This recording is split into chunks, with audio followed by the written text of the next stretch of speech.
Primeiro ciclo de estudos jurídicos, Jornal Estado de Direito e Centro Acadêmico, 22 de agosto. Hoje a noite é de encerramento e de muitas reflexões, de instigação. E a gente fica feliz de o Pedro, a Marina terem viabilizado essa primeira atividade que vai resultar de um trabalho científico, mostrando o envolvimento do estudante, do movimento estudantil, na formação da consciência crítica dentro da universidade, da crítica ao direito, né? E não a gente ficar, se acomodar com as ideias que às vezes não ficam no âmbito teórico, né? Não estou dizendo que todos os professores são assim, mas que a gente precisa dar uma oxigenada é elementar. Então, hoje o ciclo de estudos, no último dia, está debatendo os rumos do direito no século XXI. O professor Viles hoje não pôde comparecer, mas ele, até o último momento, estava tentando confirmar a presença, mas está com problema de saúde. Começando então pelo professor que está do meu lado, Pedro Serrano, que é professor aqui da Faculdade de Direito, na área de Direito Constitucional e Fundamentos de Direito Público, é mestre, doutor em Direito do Estado da Faculdade de Direito aqui da PUC de São Paulo, tem livros publicados, depois eu vou pedir para ele mencionar, e o Elcio de Abreu Dallari Júnior, que também é professor, pesquisador, ele é ligado ao Centro Cochrane, que faz pesquisa sobre o direito à saúde baseada em evidências, o direito baseado em evidências, é professor do Mackenzie, dá aula em diversos cursos de pós-graduação, também é mestre em Direito, está fazendo doutorado na Unifesp, e a gente está em casa, me sinto em casa já, porque tem uma relação muito próxima com os professores daqui, e gosto muito da PUC, e penso ainda talvez fazer o doutorado aqui, né? Sou filha da PUC também, só que lá do Rio Grande do Sul. Não me alongando mais, o Pedro vai ficar na mesa, vamos passar a palavra para o professor Pedro Serrano, que vai iniciar o trabalho abordando jurisdição, mídia e exceção. Simultaneamente às atividades, o artista Galo de Souza, que está aqui ontem, que palestrou, vai fazer uma intervenção, e também a gente vai estar filmando, e vocês vão poder dialogar com essa arte também, as impressões de como a arte pode sensibilizar o ensino do direito pela imagem, né, pelo olhar do artista, né, agradecendo. Tá bem? Então, vou com a palavra, professor Pedro Serrano, muito obrigada e bom evento, último dia hoje, depois quem quiser confere na internet e repete. Oi, está ouvindo? Bem, eu agradeço muito ao Centro Acadêmico, ao Jornal Estado de Direito pelo convite ultra gentil aí, a gente poder expor. A turma que está aqui é tudo aluno, né? Então a gente não tem muita dificuldade. Eu não vou fazer palestra, até porque o tema hoje eu não tenho consistência para fazer uma palestra. Eu vou bater um papo mesmo, assim, começa no bar. Tem pouca gente aqui mesmo, então acho que dá para ter esse pico.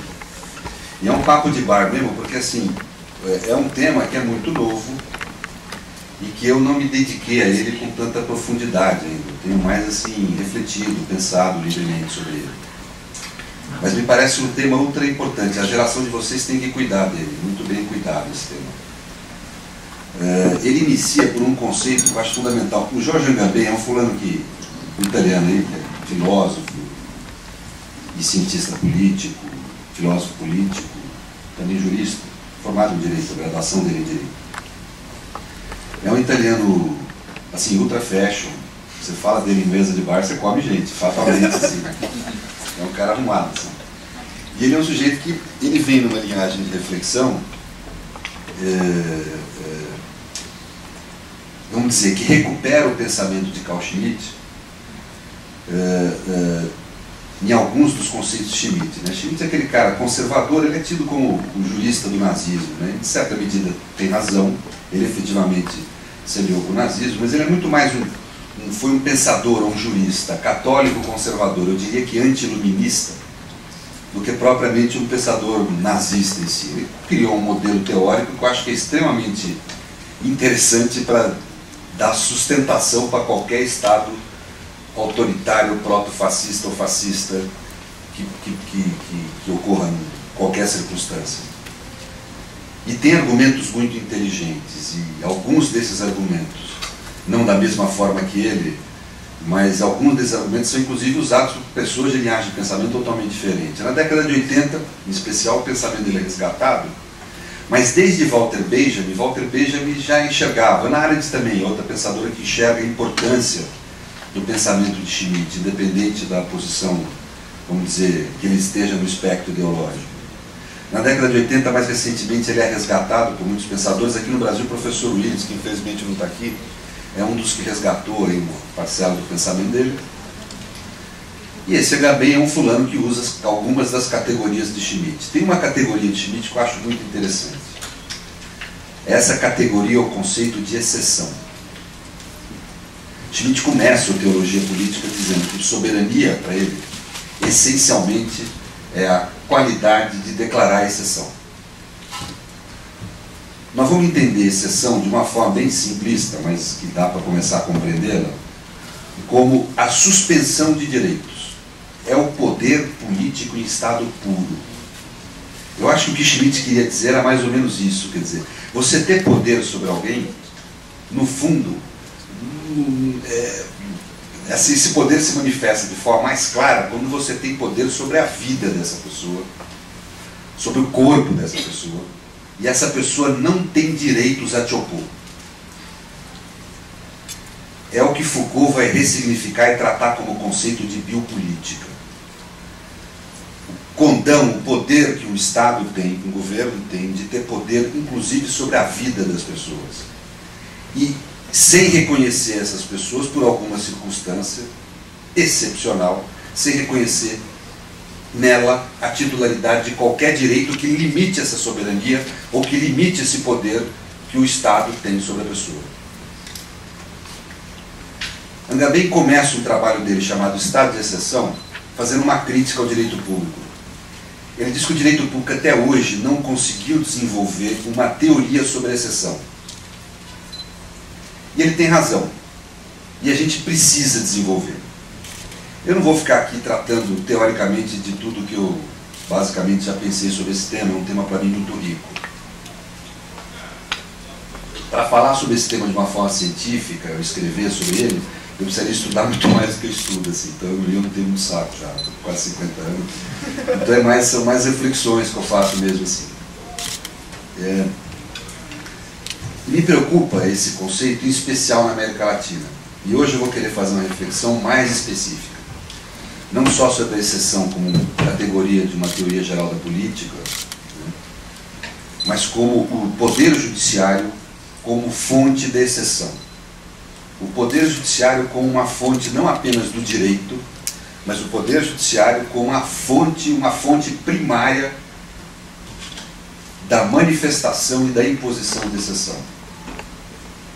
Para iniciar essa reflexão, eu parto de um pressuposto que é um pensamento de Agamben, né?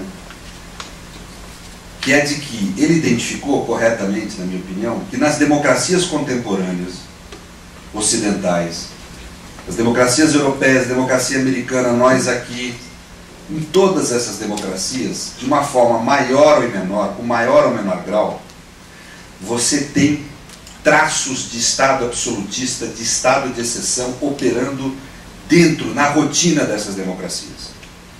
Vamos dar aqui uns exemplos mais radicais, que não estão nos Estados Unidos, por exemplo. Os Estados Unidos é um regime democrático, não fala, democracia americana. Né?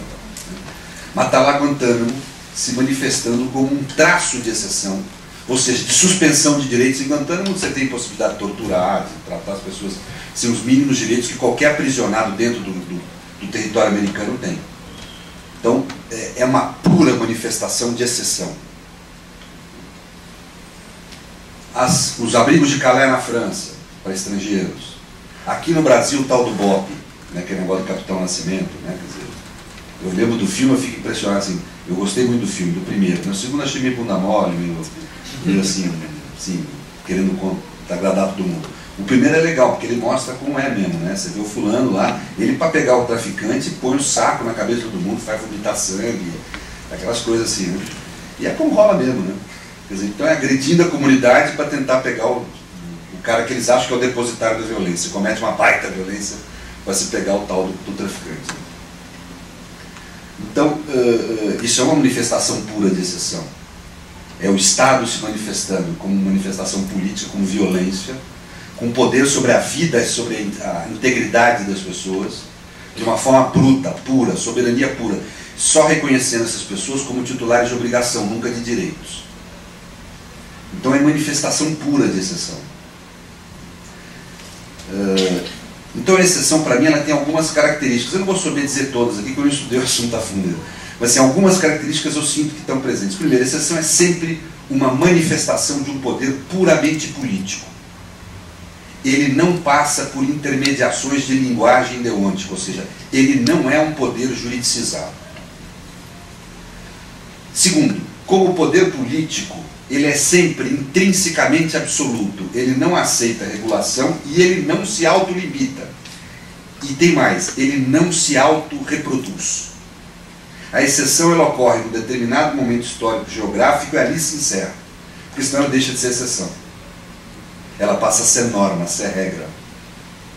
E a lógica da exceção é ser a antinorma, o antidireito.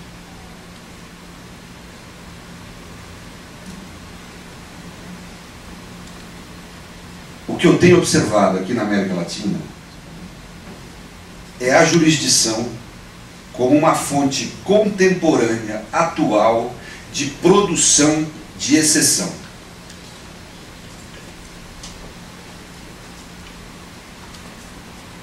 Eu estudei o caso de Honduras. Eu fiquei debatendo com aquele Reinaldo. Eu debati não, ele debateu comigo, aquele Reinaldo, como é o nome dele? Azevedo, é. Ele me chamou de Pedrinho, falou que não, eu não conheço esse fulano, ainda bem que ele me conhece. Quer dizer, me xingou lá, essas coisas que esses caras gostam de fazer. Né? Mas eu fui lá estudar. E ele trazia um argumento que ele acha cabal, quer dizer, que o tal do Zelaya estava enquadrado no artigo 239. Eu, quando pude responder, não respondi a ele, porque eu não vou debater, desculpa, assim, eu tenho uma viadagem, eu não gosto de debater direito como jornalista. Acho que ele é formado lá naquela, sei, aquela escola de São Bernardo, lá, não sei, metodista. Então é um fulano aí que eu não vou debater direito com esse cara, mas de qualquer jeito,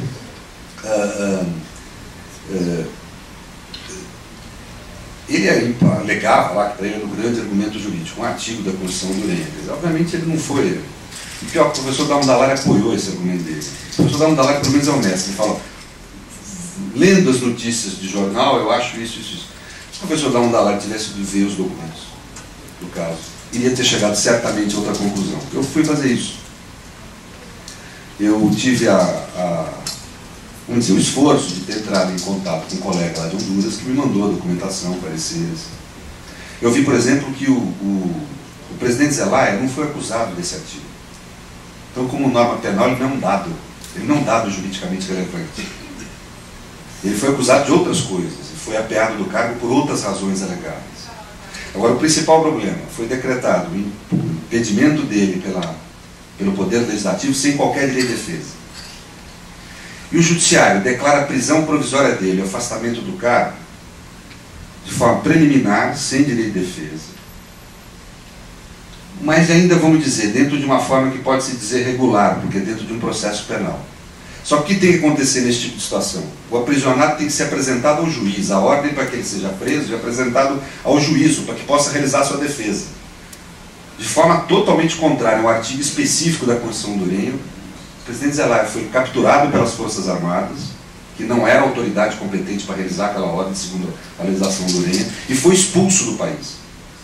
Ora, essa expulsão tem duas implicações. Primeiro, contraria especificamente um artigo da Constituição de Honduras, que diz que cidadão nenhum podia ser expulso do país. Basta ser cidadão do Urênia. E o segundo, agora, como é que ele vai realizar a defesa dele? Se era uma ordem provisória de prisão, que foi dada sem direito de defesa, como é que ele vai realizar a defesa dele se está fora do país? Então, é evidente que houve uma agressão profunda a valores fundamentais da Constituição de Honduras. Ou seja, o que eu estou querendo dizer? A exceção ali foi exatamente a não vigência da Constituição. O Judiciário negou vigência à Constituição e foi veículo, não da aplicação da ordem constitucional, mas de uma vontade política que dispôs sobre a vida e sobre o corpo do presidente da República, que interrompeu o processo democrático de forma violenta, cuja única função de ter se dado pela jurisdição esse comando é dar uma aparência de ilegalidade de democracia. Mas no conteúdo nós temos ali não uma ordem de direito, não a aplicação do direito, mas o judiciário como fonte pura dessa soberania absoluta, como fonte pura dessa decisão, que não encontra limites, que passa à margem do direito, em que a política não se dá como deve se dar no Estado de Direito, dentro ou vinculada ao direito, mas ela se dá ao largo do direito, apesar do direito e contra ele. Da mesma forma, eu me vejo com muita preocupação com o que ocorreu no Paraguai. O Paraguai é mais ridícula a situação ainda. O presidente da República é declarado impedido num processo que dura 72 horas, no qual é oferecido menos de 24 horas para ele apresentar a defesa. A Sala Constitucional, que é o nome que se dá, da Corte Suprema do Paraguai, decide interpretar de forma isolada o artigo. Meus alunos aqui lembram que a gente fala de interpretar de forma isolada o artigo de lei. Né? É um erro, não é uma questão de divergência de interpretação. Isso, né? A jurídica tem que parar com essa viadagem. Não, cada um tem interpretação, não. Às vezes se erra. Porque a gente não dá, a gente não fica aí escolhendo o significado que as coisas têm. A gente nasce sabendo o significado das coisas. Então, o significado mínimo que as coisas têm. Então, tem erro, sim. Interpretar um dispositivo de forma isolada da Constituição, sem ver o contexto constitucional, é erro de interpretação. E nesta mesma Constituição, no seu artigo 17, ela previa que qualquer processo que implique sanção, inclusive não só o penal, dá direito à ampla defesa. Eu fui pesquisar na legislação paraguaia, por curiosidade, quanto é que é o prazo de defesa de uma pessoa que ultrapassa a farol vermelho. É 10 dias para produzir prazo em audiência e 5 dias para recorrer. No Paraguai tem mais direito de defesa um sujeito que ultrapassa o farol vermelho do que o presidente da República na defesa do seu mandato. Dizer que isso é aplicação do direito é uma falta de senso. Isso foi pura manifestação de exceção, de poder absoluto, de biopolítica, de um poder antijurídico pelo próprio judiciário, que é o órgão que teria a maior incumbência de proteger a Constituição. E me preocupa muito o que ocorre no Brasil. No Brasil o processo é mais complexo. Eu vejo o judiciário como fonte possível de produção de exceção, principalmente por uma relação de corrupção sistêmica com a mídia. Eu vou tentar explicar isso. Tem um fulano, aquele Luma, né, que todo mundo gosta dele, é outro cara que você come gente, você fala no bar que conhece, quer saber dele. Mas ele tem uma modalidade, eu não vou usar exatamente o modelo da teoria do sistema de novo, vou usar como inspiração, vamos dizer assim, para tentar demonstrar como eu vejo a coisa. Nós estamos numa sociedade democrática e ultra complexa. Numa sociedade cuja complexidade exige a convivência de morais diferentes, de sistemas de pensamento diferentes. Eu chego a dizer em sala de aula atualmente que eu acho que não é nenhuma questão de aceitar a diferença. Eu acho que essa discussão de aceitar a diferença é coisa da década de 70. Nós temos que trabalhar com outro conceito, que é a indiferença. Se o sujeito é gay, não é que eu desrespeito a diferença, é que essa importância da minha vida também é a importância que a cor dos olhos de uma pessoa, para se aproximar de mim. Ou seja, é uma indiferença que a gente tem que ter. Né? Esse instituto do casamento, eu nem sei se eu posso falar isso aqui, é uma coisa atrasadérrima, existe casamento como instituto jurídico. Né? Quer dizer, que tenha leis de proteção ao patrimônio das pessoas que se associam numa vida conjugal, tudo bem, mas o Estado querer parametrar o que é a vida afetiva de cada um, se um homem quer casar com um homem, se uma mulher quer casar com uma mulher, se um homem quer casar com uma mulher, se dois homens querem casar com duas mulheres, se um homem, um periquito, um papagaio, duas mulheres querem se casar, isso é um problema deles. Como eles vão organizar e viver a sua vida afetiva. O Estado não pode querer interferir nesse ambiente de manifestação da singularidade. O coletivo não pode excluir e eliminar a singularidade. Então nós estamos, na sociedade complexa, você tem que permitir modelos de pensar essa sociedade que possibilite a convivência desses diferentes ao ponto de existir indiferença. Eu acho que o Luma é um cara legal para analisar o ambiente social como um cara que pensou um modelo de teoria dos sistemas em que possibilita a convivência desses diferentes. Então, primeiro, ele vê a sociedade como um grande sistema de comunicação. E é isso mesmo. O ser humano é um ser comunicante. Nós somos narração e produzimos narração o tempo inteiro. Né? A gente não existe como humanidade se não se comunicar com o ser humano. A gente pensa quem está falando conosco mesmo. Né? Então nós somos comunicação. E dentro desse grande sistema de comunicação que é a sociedade, eu não me imagino subsistemas. Aí o direito, a economia, a mídia, são subsistemas sociais. E esses sistemas sociais têm que se relacionar de uma forma própria a uma sociedade democrática. Fundamentalmente é uma forma racional. Ele usa um conceito de Wolfgang West que chama racionalidade transversal.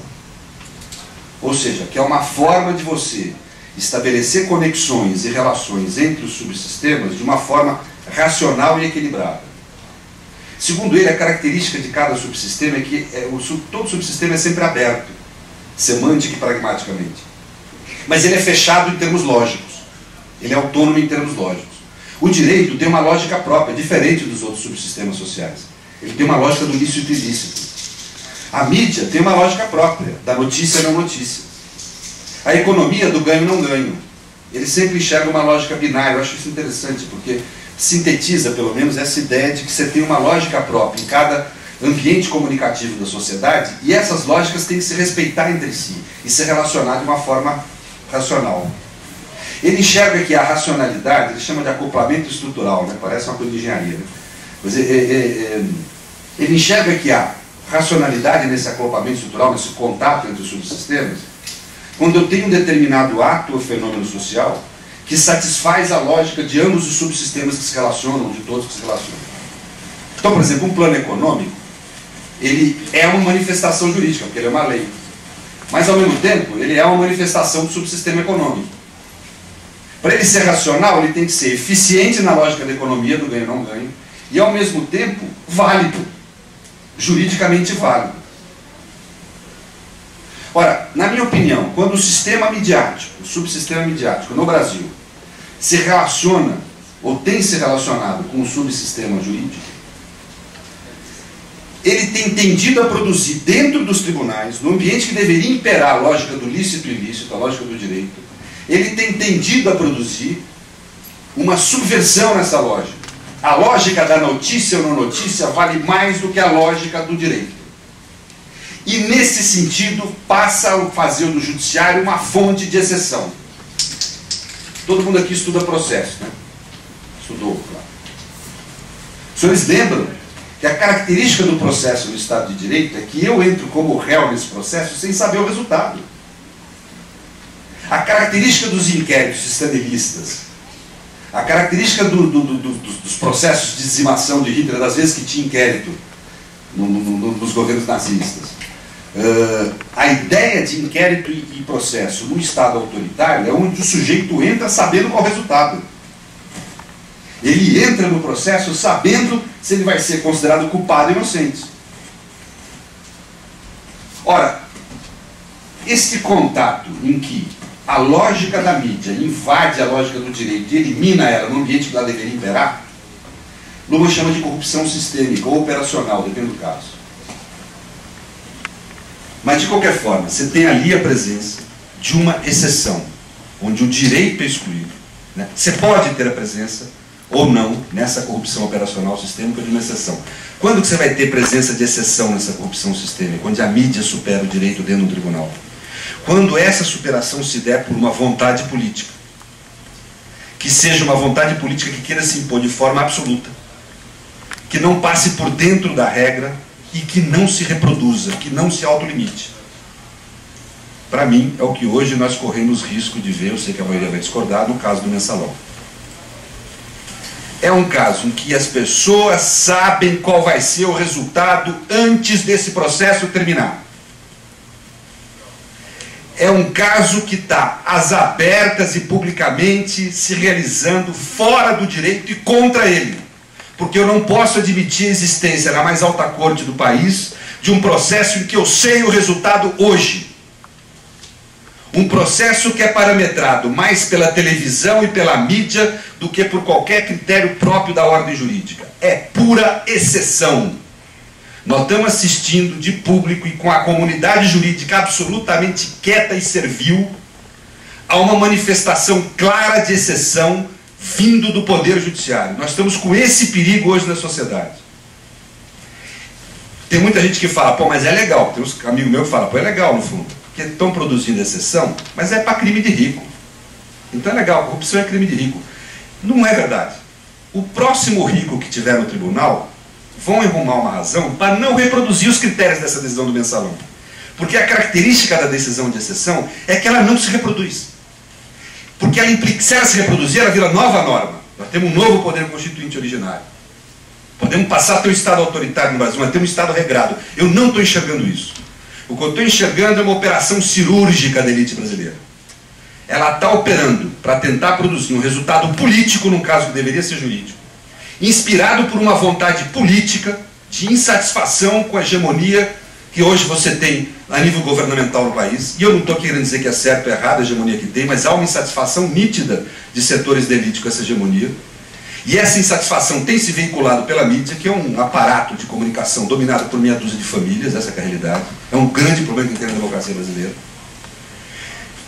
E é interessante como essa produção de exceção foi explicitamente assumida pela mídia.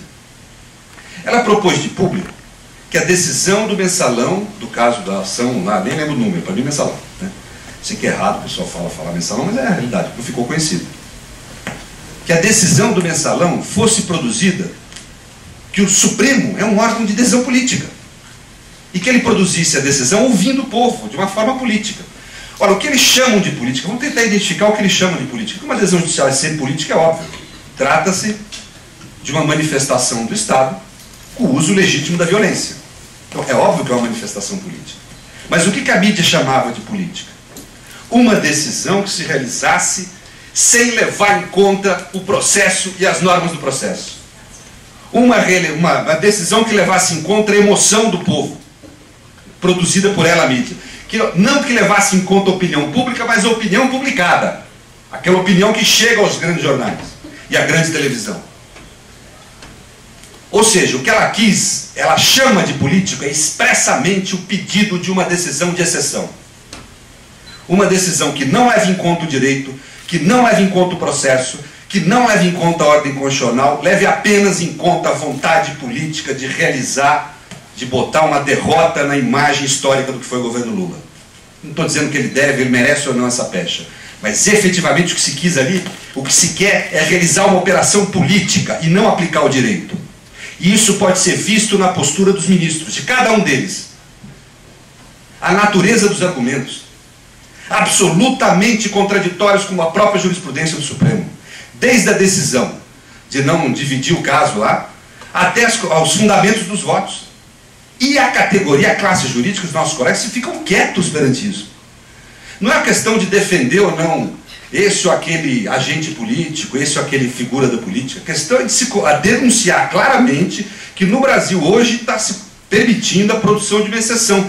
E não é que esse caso é um caso... Esse caso está sendo tratado como exceção desde o começo. Alguém aqui já viu algum caso do Supremo? Presta atenção, o tribunal parar dessa forma que parou, dá essa concentração de esforços num caso criminal, que deveria ser um caso criminal comum.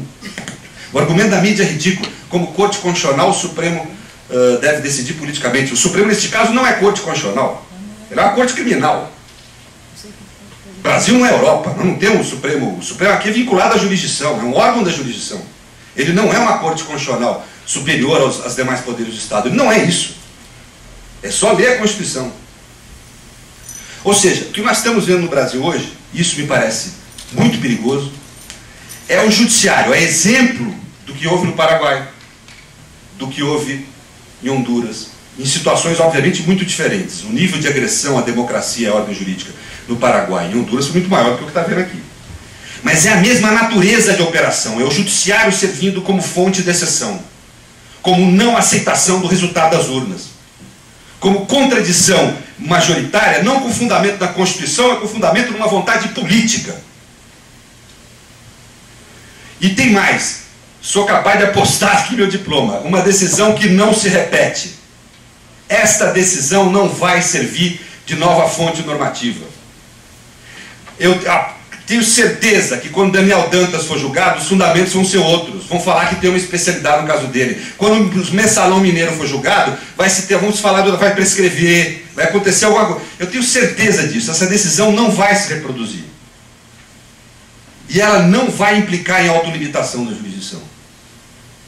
Nós estamos perante, na minha opinião, a produção clara de uma exceção na ordem constitucional brasileira, e onde o judiciário é a fonte dessa decretação de exceção, ou está perigando ser. Eu espero que se corrija no meio do caminho para não ter tanto estrago. Mas a forma como o processo já foi posto, as pessoas já entrando sabendo qual era o resultado, isto é exceção. Que a sociedade se sinta vítima da corrupção é algo legítimo, só que vítima não pode julgar. Vocês aprendem na faculdade, o juiz tem que ter distanciamento. Se as pessoas têm raiva, como falou o ministro Peluso, muito bem falado, se as pessoas têm essa sensação de serem vitimadas, que se afastem do papel de juiz. A conquista humana que há na ideia de juiz, na ideia de processo, é você poder ser julgado que alguém que está distante, afetiva e racionalmente dos fatos. Se o juiz é testemunha, se o juiz é vítima, ele não pode ser juiz. Isso é a base, uma base elementar de qualquer processo no regime democrático. Então, julgar com esse sentimento é algo estranho à ideia de Estado de Direito, de um Estado racional, democrático, de direito. E acho que o nosso papel é denunciar isso, é sair dessa covardia que fica o pessoal na rádio, que nos corredores fica falando, sacanagem mesmo, não tem prova, mas tem que foder esses caras. É isso que falam, quer dizer, isso tem que ser falado de público. E tem que ser assumido para a internet, para a TV, a gente tem que denunciar o que está vendo, porque o meu medo não é esse caso. O meu medo é que amanhã o nosso judiciário seja usado como forma de interrupção do processo democrático, como houve no Paraguai, como houve em Honduras. Isso não é algo inimaginável quando eu vejo o que está ocorrendo hoje no caso do Mensalão. Muito obrigado.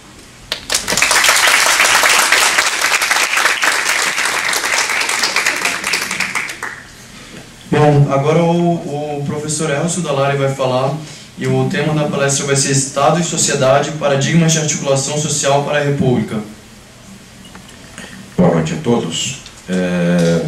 Queria fazer um agradecimento inicial a Carmela Gruni pelo convite, né, especificamente ela comanda inteiramente o jornal Estado de Direito democraticamente, é bom dizer isso.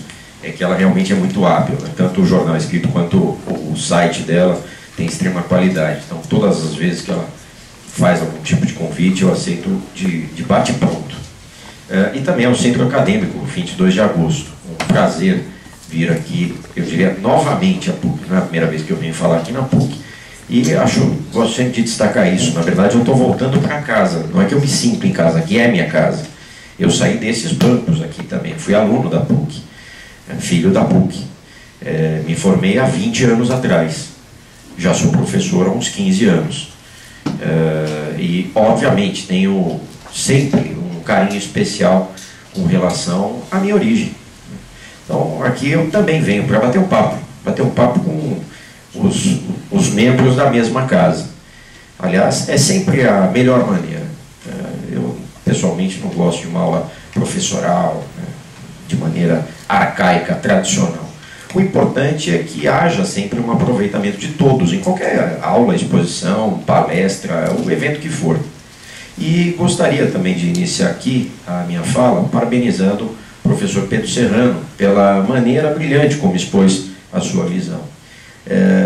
Eu vou até especialmente me centrar no ponto central aqui da mesa, que é rumos do direito no século XXI. Com toda a licença, eu vou realmente me dedicar mais a isso, sem esquecer o subtítulo, a parte específica que eu havia previamente estabelecido. É que, diante de algumas reflexões mais recentes, me pareceu mais relevante realmente o título principal da mesa. Reitero, rumos do direito no século XXI. O importante é nós percebermos que nós somos profissionais do direito e temos que trabalhar, pensar, inovar como profissionais do direito. A palavra inovar, ela tem muito sentido na área jurídica. Para muitos, de modo geral, inovar, mas inovar como? Copiar de maneira diferente, é isso? Brincar de copiar e colar? Até em alguns lugares aí, alguns estudantes, e não estou falando só de estudantes de graduação, não, falo de pós-graduação, enfim, né? Falam com prazer, né? No direito nada se cria, tudo se copia. Para se ter uma noção, numa determinada instituição que eu atuo, nos cursos de pós-graduação, a minha média de percepção de plágio, eu disse pós-graduação, era em torno de 70%. Eu tenho um pequeno defeito, eu tenho memória fotográfica. Eu bato o olho no texto, eu falo, eu já li isso em algum lugar. Não leia nada meu, pelo amor de Deus. Bom, então tá bom. Eu tenho mesmo memória fotográfica. E eu bato o olho num texto, eu falo, eu já li isso em algum lugar. Enfim, e por conta disso, a minha capacidade de percepção de plágios é muito grande. No direito nós temos que inovar. Existem várias possibilidades, vários mecanismos. E temos que inovar nestes rumos, neste século, para o direito. O professor Pedro Serrano fez uma apresentação brilhante, exatamente neste sentido, de trazê-los ao debate, de sensibilizá-los. O direito precisa disso. O direito tem que ser trabalhado de maneira inteligente. Nós, professores, não podemos trabalhar com os alunos da maneira seguinte: nós somos os inteligentes e vocês são os burros. Então prestem atenção, decorem tudo o que eu vou estabelecer aqui e ótimo, vocês se tornarão inteligentes. O direito não funciona assim. O dia a dia é diferente. Mas, obviamente, que existem diferenças entre instituições e instituições, entre professores e professores. Nem todos têm esta inteligência do direito, nem todos são efetivamente humanistas. E isso precisa ser desenvolvido com critérios éticos, com responsabilidade. Nesse sentido, é que eu gostaria de chamar a atenção de todos com relação a alguns problemas em relação a esses rumos do direito neste século. Problemas nem sempre percebidos, analisados. Eu, particularmente com o passar do tempo, fui me dedicando cada vez mais à visão interdisciplinar, que também é muito mítica dentro das academias. Ah, é importante, mas os professores também, em larga escala, não sabem como é que fazem isso. Mas é importante. Enfim, é importante como? Aí você tem a sua aula lá de sociologia, olha, não é muito importante, mas é interdisciplinaridade. Você vai aprender alguma coisa ou decorar alguma coisa. Ah, filosofia também está lá no programa. Aqui entre nós não é direito, você está falando de direito, economia. Não, economia, é direito. Essa matéria não é importante, senão ela te teria nome de direito a alguma coisa. E é uma ignorância, realmente, muito firme no direito. Nós temos que ter interdisciplinaridade. Muitas vezes nós não sabemos como associar a economia, a filosofia, a história, a medicina, e temos que fazer isso. No dia a dia é isto que vai ser pedido, é isto que vai ser solicitado. Vai ser menos a decoreba da teoria, o autor, o outro livro, mas sim a inteligência, a percepção entre eles. A doutrina é importante, a teoria é importante, sim, sem sombra de dúvida, desde que nós saibamos como utilizá-la.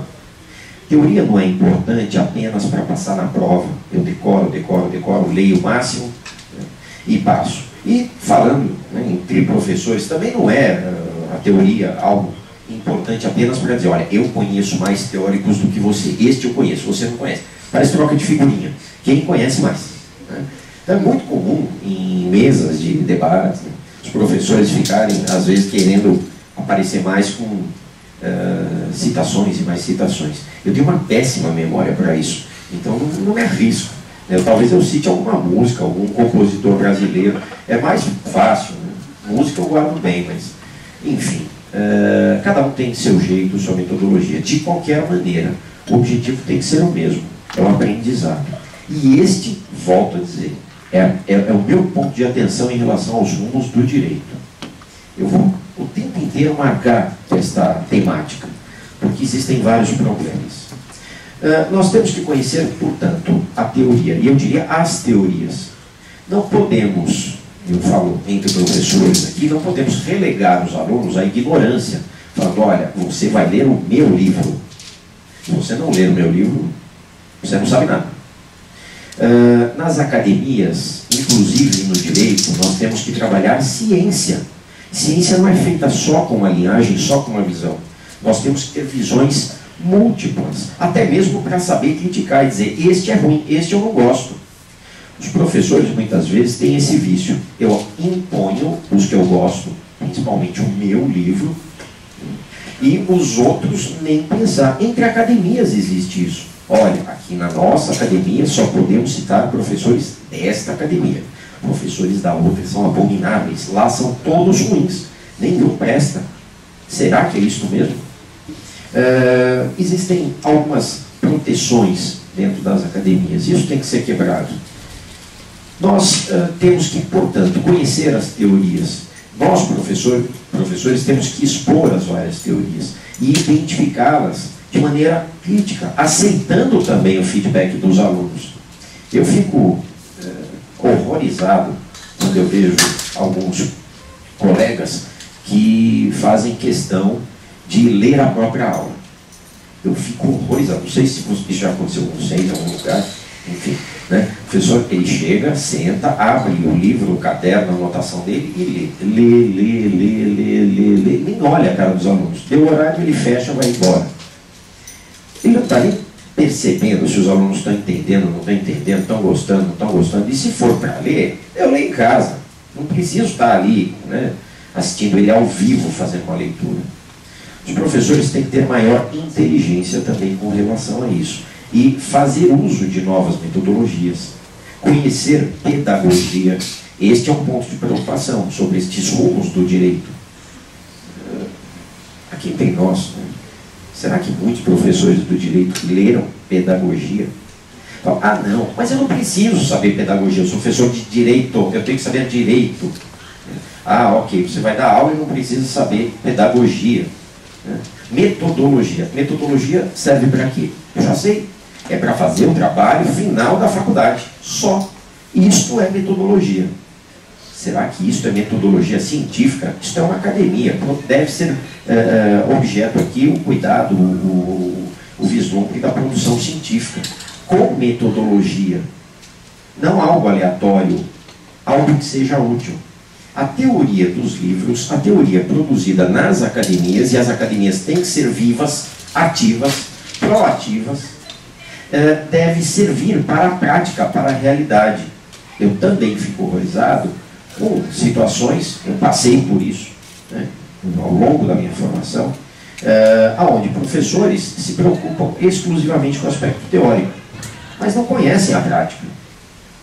E por isso, eu saúdo de novo o professor Pedro Serrano, que confessou, não, eu fui lá, eu vi, eu analisei. É assim que nós aprendemos, é assim que nós podemos ter uma crítica de qualidade. Senão é uma crítica vazia, é achismo.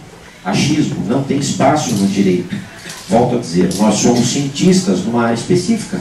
Não podemos achar, temos que ter certeza dentro de uma visão. Podem surgir visões diferentes? Sim, aspectos relacionados à própria montagem do raciocínio. Isso tem a ver com filosofia. Mas isso não é tão bem identificado nos cursos jurídicos. Aliás, a questão da argumentação, do convencimento, faz parte da filosofia. Também não é uma preocupação tão acentuada nos cursos jurídicos, de maneira geral. De maneira geral. Aliás, os cursos jurídicos, em boa escala, se tornaram pré-cursinhos para a OAB. Faculdade não de direito, é faculdade de advocacia. Quer dizer, é um contrassenso. Questões relacionadas à ética, à disciplina de ética. Um outro ponto que eu me preocupo diariamente. Ética serve para quê? Para passar na OAB. Só isso. Então, os alunos são preparados para a disciplina ética de modo geral. Não estou falando que seja aqui, estou falando de modo geral, nos cursos jurídicos no Brasil. O aluno é preparado para passar no exame da OAB. Ou seja, é a ética na advocacia, faculdade de advocacia. Ah, então, estou entendendo. Juiz não precisa ter ética. Delegado não precisa ter ética, procurador não precisa ter ética, promotor não precisa ter ética. É só o advogado. Por quê? Porque cai na OAB. Pronto, está resolvido. Eu me preocupo muito como professor, como educador, com estes rumos, os rumos da educação no direito.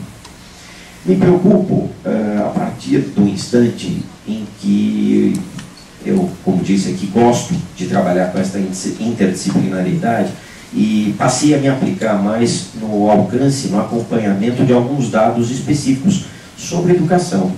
Eu tenho alguns dados aqui que eu gostaria de compartilhar com todos, que são, no mínimo, muito preocupantes, no mínimo.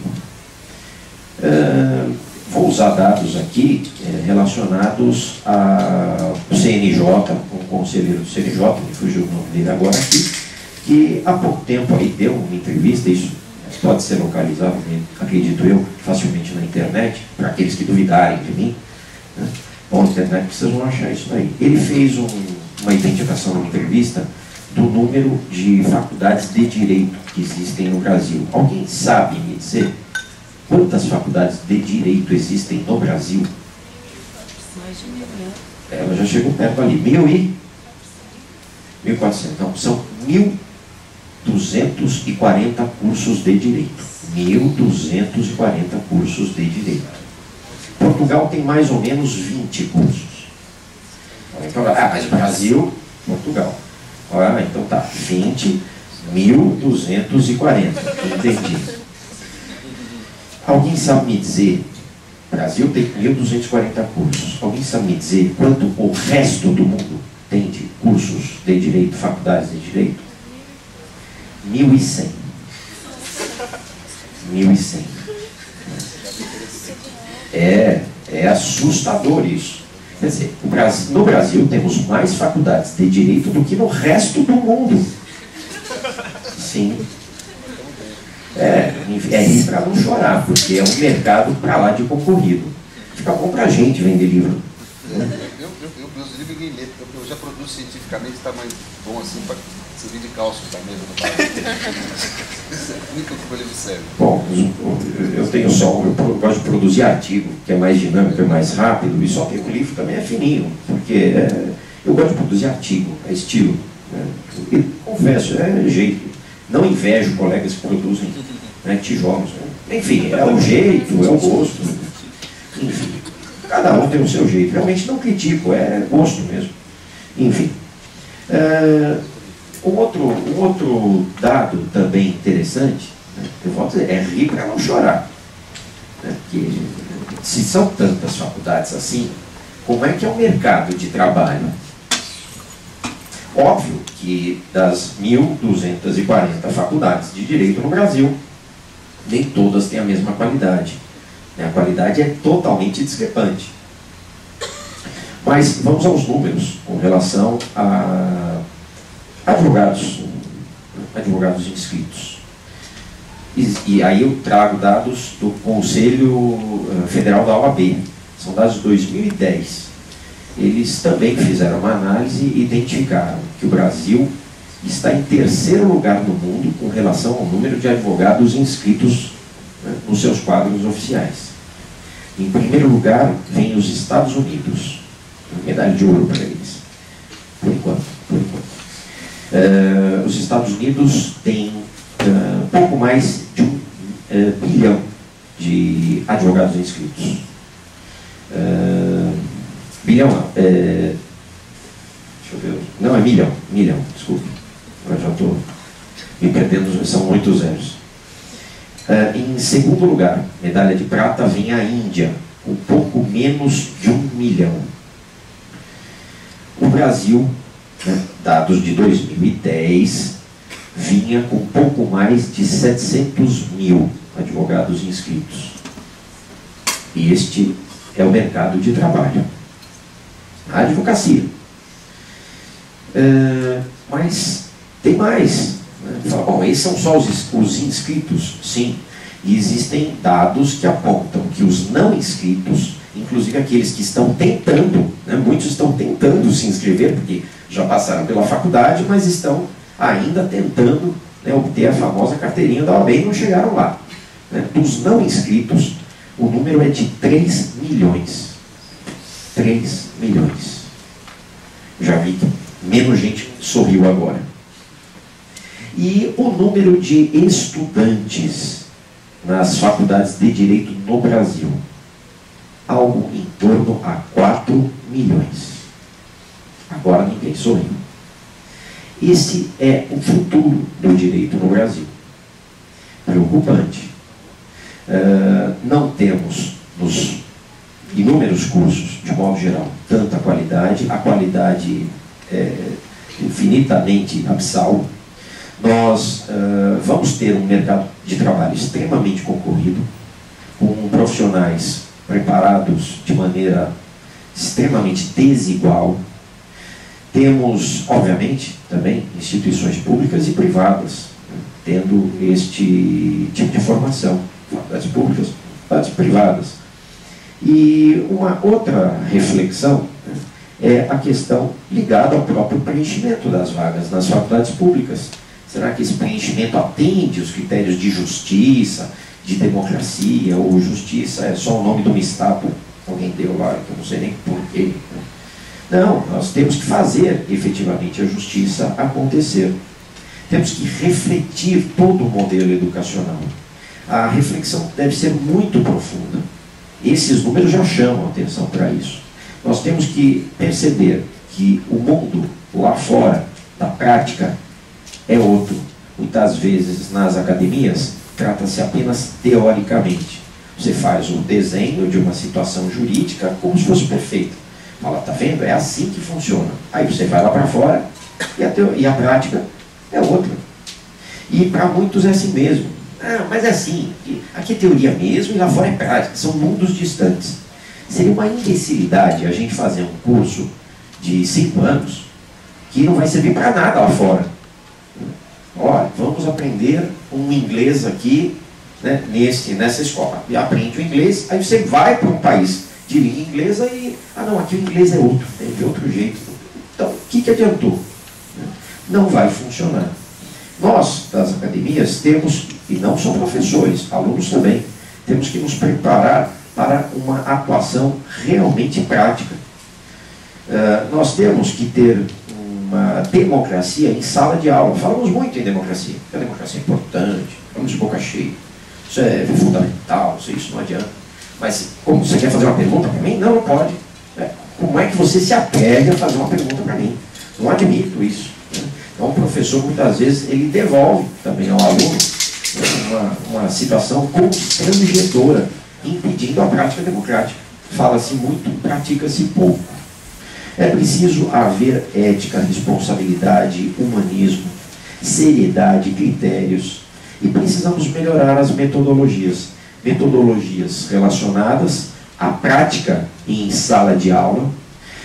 Devemos analisar mecanismos reais, pegar situações do dia a dia e estudá-las à exaustão, treinando, praticando, como outras áreas científicas fazem. Nós não. Nós nos vangloriamos, por exemplo, quando fazemos tribunal do júri. O perdão da palavra é teatro jurídico, é só teatro jurídico. A gente finge que está no júri, todo mundo finge o seu papel. Nós não paramos para analisar passo a passo de um júri, como funciona, o que estava certo, o que funcionou, o que não funcionou, se a alegação estava adequada, se faltou uma combinação de algum artigo. Não existe critério na análise em larga escala. É apenas uma simulação. Aí você vai para o dia a dia jurídico, no tribunal do júri, e gozado, ninguém avisou as outras partes como era no simulado, porque não é mais simulado. Aí é o dia a dia prático. Nós temos que aplicar os conhecimentos técnicos, teóricos, científicos na nossa realidade acadêmica. E mais, produzindo com qualidade. Dados do MEC, de anos e anos seguidos, apontam que uma das áreas científicas que menos produz é a área do direito. Em inovação, em criação. Eu conheço alguns casos, o professor também deve conhecer, de plágios, inúmeros plágios. Na nossa área jurídica existem alguns, claro que a gente não vai falar nenhum nome aqui, né, professor Pedro? Mas existem alguns casos famosos onde alguém viajou para a Itália, achou um livro do século XIX, traduziu e apresentou como uma tese de doutorado, livre de docência. Ele é um gênio. Às vezes o cara é descoberto, né? Tem lá um sujeito chato com memória fotográfica, danou-se.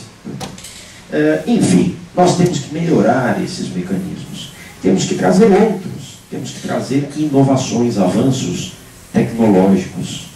É o nosso dia a dia também. Este é o nosso dia a dia. Temos que usar as tecnologias que são usuais Alguns colegas se incomodam, por exemplo, quando vem aluno com laptop, notebook, tablet, o que for, né? Porque o indivíduo ali está pesquisando algo na internet para me ameaçar. Ele vai achar algum caso, alguma... tá tudo lá, enfim. Mas eu tenho medo, porque ele vai usar alguma coisa, ele vai achar uma decisão, ele vai achar alguma coisa e eu vou ficar uma saia justa. Não quero isso. Proibido, desliga, não pode usar. Inacessível.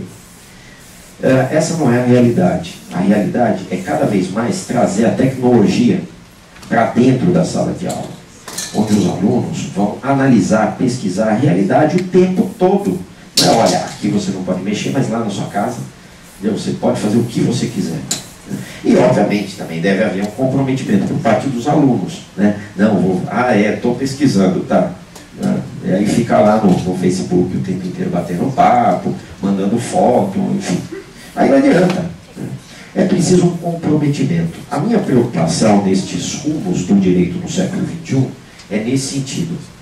Temos que ter atenção com relação à qualidade do direito, a partir das academias. E a preocupação não pode ser só dos professores, tem que ser conjunta. Nós estamos aqui trabalhando com vocês, não contra vocês. O direito, ele não pode ser uma ferramenta de opressão, nem mesmo aqui dentro, numa sala de aula, numa palestra, onde for. Ele precisa ser uma ferramenta de libertação, de acesso, de participação. Mas não é o usual. Nós temos metodologias muito antigas, muito arcaicas, que são repetidas. Eu tive isto, foi assim, lá quando eu fiz faculdade, tem que ser assim hoje em dia. Se não for assim, como é que vai ser? Volto a dizer, temos que repensar. Os professores têm que se atualizar, não só nos conhecimentos jurídicos, né, por excelência, mas devem ter preocupações com relação a metodologias, tecnologias. É muito comum esbarrar aí com professores falando, isso aqui é um computador, nossa, eu tenho medo disso. Não, é meu filho que mexe, é minha secretária que mexe, eu não faço nada, não conheço, não quero conhecer, odeio quem conhece, né? Não gosto. Nós temos que ter visão de atualidade, e esta é a atualidade. Maior dinamismo, velocidade. Nós, professores, temos que acompanhar isso também, porque é a realidade de muitos dos nossos alunos. Se ficarmos de fora disso, o nosso direito vai estar ultrapassado. Vocês nos atropelam, fácil. Como diz o professor Pedro, está tudo lá. Está no Facebook, está no Dr. Google, está em vários lugares. Vocês nos atropelam. Nós temos que produzir ciência, temos que pensar no direito como uma ferramenta importante para melhorar o Estado de maneira crítica, para aperfeiçoar os mecanismos de participação social, lembrando uma das cautelas, até mesmo prevista constitucionalmente, questão da justiça social, que para muitos é mito, também é uma palavra assim, justiça social, democracia, é bonito, então eu falo, porque não pode falar contra. Não, tem que saber como é que faz democracia de verdade, o que é democrático e o que não é, o que é justo e o que não é. Isso a gente faz a partir das reflexões de casos específicos, como volto a dizer, fez muito bem aqui o professor Pedro. Nós temos que ter esta abertura do bate-papo, a acessibilidade entre nós. Volto a dizer, sempre nós estamos trabalhando em conjunto. Os professores têm que ter uma atenção específica com relação, porque comandam, dão um toque, dão uma distribuição do assunto jurídico. Nós temos que ter uma preocupação de excelência em relação às aulas, é melhorar as aulas. Conheço professores, até mesmo, já fui vítima de um deles, que numa certa aula, no curso de pós-graduação, ele falou incessantemente sobre o artigo 171 da Constituição Federal. Já estava revogado há 2 anos. E ele jurava e dava aula sobre o artigo 171 da Constituição Federal. Falava sobre empresas estrangeiras, empresas brasileiras, enfim, foi revogado. Confesso, né, que naquele momento eu falei, o que eu estou fazendo aqui? Eu peguei meu celular, pus embaixo da mesa, fiz tocar, né? 2 toques, trem. Bom, só um instante. Peguei as coisas e fui embora. Ia fazer o que ali? É uma aula que não servia para nada.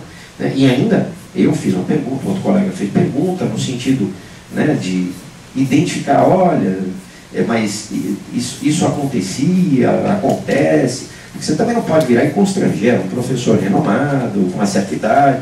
Você vai constranger o indivíduo, olha, esse artigo já foi revogado. Acabou a aula. Enfim, também não pode, tem uma certa cerimônia, questão de educação mesmo. Fui embora. Uma aula dessas não serve para nada, não tinha nem importância histórica.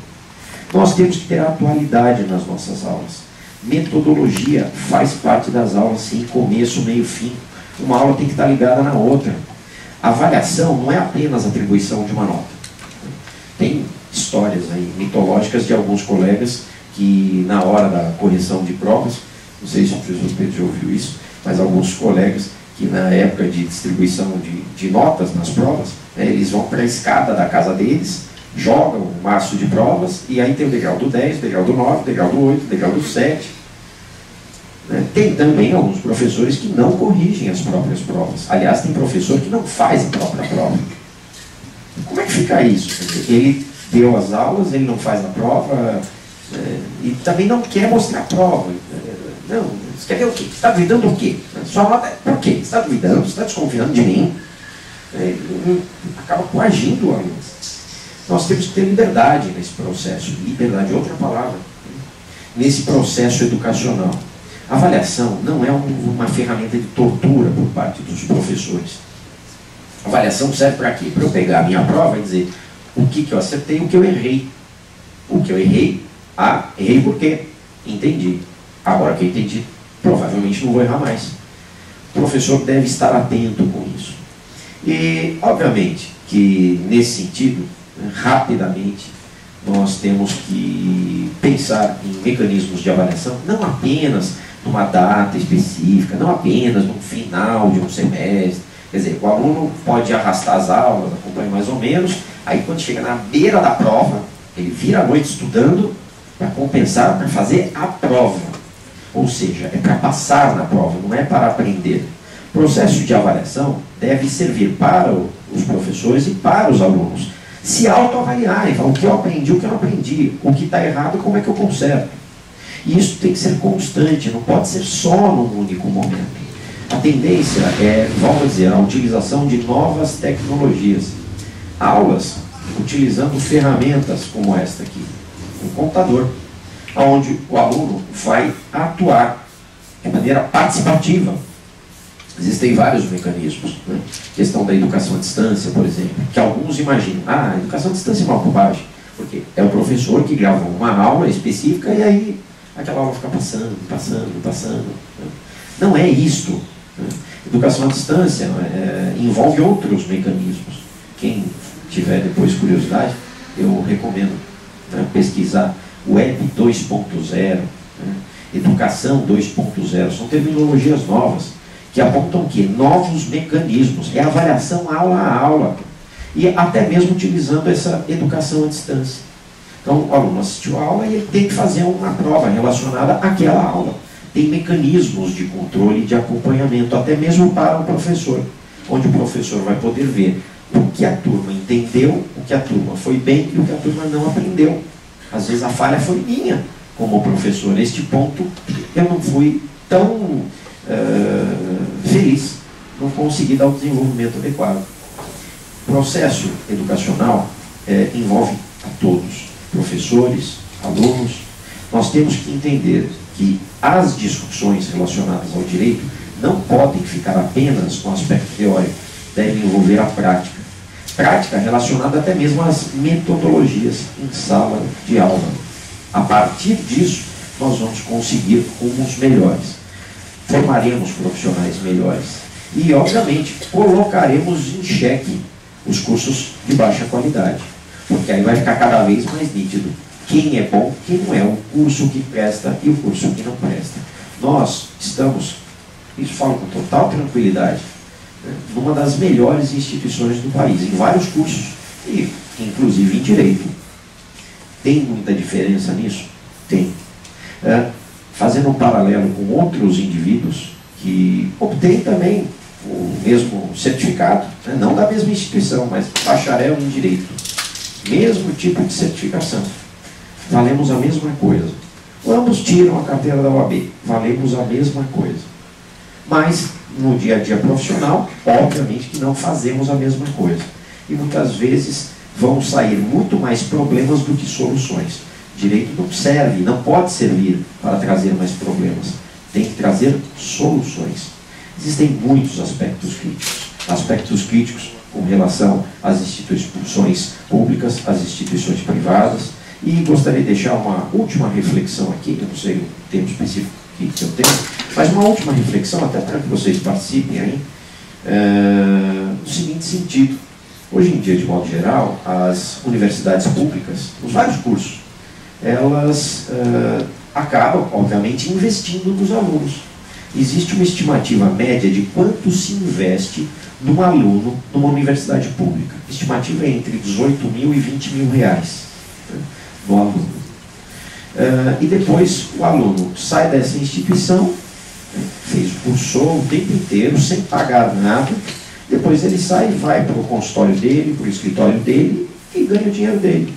E não devolve nada para a sociedade. Nada. A sociedade investiu nele. A sociedade pagou o curso dele.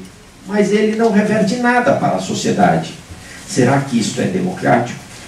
Será que isto atende aos nossos interesses? Eu tenho dúvidas. Eu imagino que nós temos que mudar estes modelos. Pensar realmente o que é democrático e o que não é. Parar de falar democracia, justiça, liberdade, igualdade, sem pensar. Temos que refletir. Existem muitos problemas. Muitos. E nós, profissionais do direito, temos o compromisso de resolver inúmeros problemas. Temos também que perder muito da nossa arrogância, né? E a arrogância, ela também tem graus distintos, né? Em alguns setores, em algumas áreas de atuação, a arrogância é maior. Aliás, existe uma ONG fundada, não vou me lembrar o nome dela agora, mas ela tem caráter religioso, né? Mas ela foi formada por juízes e promotores que dão aula para colegas no sentido de combater a arrogância dos mesmos. Olha, você só está trabalhando com isso, é só trabalho. Não é não, eu sou juiz, eu sou autoridade, eu tenho aqui. É só trabalho. Nós temos muito disso. Como outras áreas têm, nós não somos só nós, outras áreas também têm isso. Mas temos que corrigir os nossos defeitos, até mesmo para trabalhar com outras áreas. Temos que estar abertos, pensar o direito de maneira realmente inteligente. Só assim nós vamos ter segurança no futuro um pouco melhor. Dá para acreditar que nossa área de atuação, nossa maneira de servir a sociedade, nós exercemos uma função social, sim. Só assim nós vamos ter segurança de um futuro efetivamente melhor. Muito obrigado a todos, fico à disposição.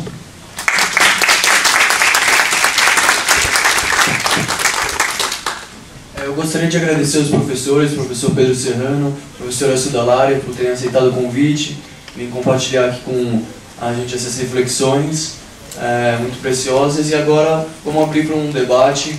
Como o próprio professor mencionou, a gente vai ser mais informal, nós queremos um espaço mais dinâmico. E eu gostaria de começar perguntando ao professor Serrano. Tudo bem, professor?